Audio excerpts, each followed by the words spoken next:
Hello, my name is Humphrey Chung, and welcome to another video for RouterGods.com. And in this one, we'll be showing you how to play around a little bit with the GNS3 interface and maybe configure an interface or two on the particular router. And I'm assuming here that you've installed the program and you've gotten the iOS images to work. Here we've already dragged in a 2691 router. It's lovely. It's named R0. And this is sort of the default window that you get, the default configuration. We've got our node types here, our different routers, and we've got our console window here. You can get rid of those by clicking the X. A lot of times I like doing that after I have everything set up. If you got a mouse with a scroll wheel, you can scroll out and scroll in. Makes things very handy. If you wanted those node windows and the console windows to come back, you can go to View and Docs, and these are the different windows. So we can bring back node types and we can make them go away. Alright, up in File we can save projects and open projects. So what this means is if I drag a bunch of routers in here and I label them and everything's all nice, might want to save them. Saves me a lot of time later on. Another cool thing is I can export this into a picture file or even a PDF file. That's pretty nice. So if I want to have a little project, give it to my friends or give it to teachers, show them what I'm doing, put a bunch of routers there, label them all up, and export them. PNG, JPEG, PDF, all that good stuff. In the edit window, nothing too much. We've got a symbol manager. This is if you want to play and make the symbols look different, you can definitely do that. I usually don't mess around with that. And that's about it for the menus up here. As far as the task manager taskbar right here, if we have an interface, if we have a bunch of routers and they have a bunch of interfaces, I can click the show interface names to show the interfaces. Right now there's nothing much to show. Show host names, which would be the router. So notice when I click off of that, the R0 disappears.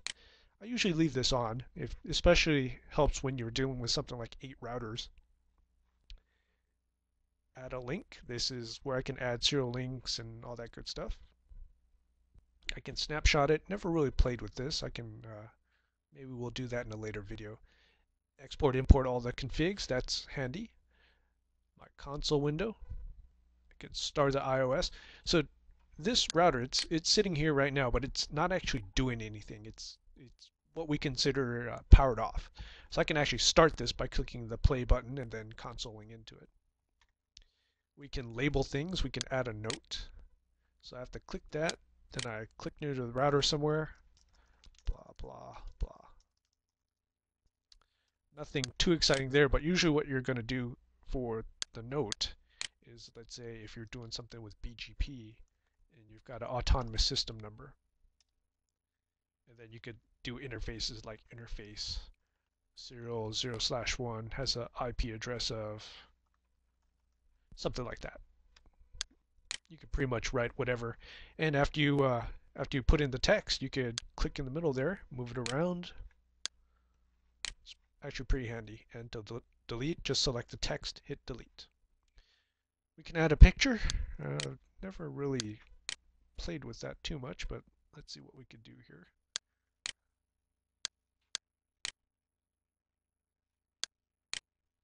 Let's see what I can add here. There you go, a little Muay Thai kickboxing picture. Okay, that's not going to help us too much. We can add in squares and circles. Click on the square and move it around. You can resize it. Something like that. You would be using this for like BGP, OSPF areas. So I'd make a square, then put some text around it, OSPF area 0. Something like that.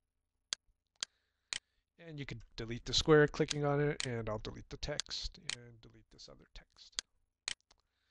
Alright, that's pretty much it for this video about just going through the interface and playing around with some stuff. In the next video I'll be showing you how to add routers and how to configure interfaces. Thank you very much.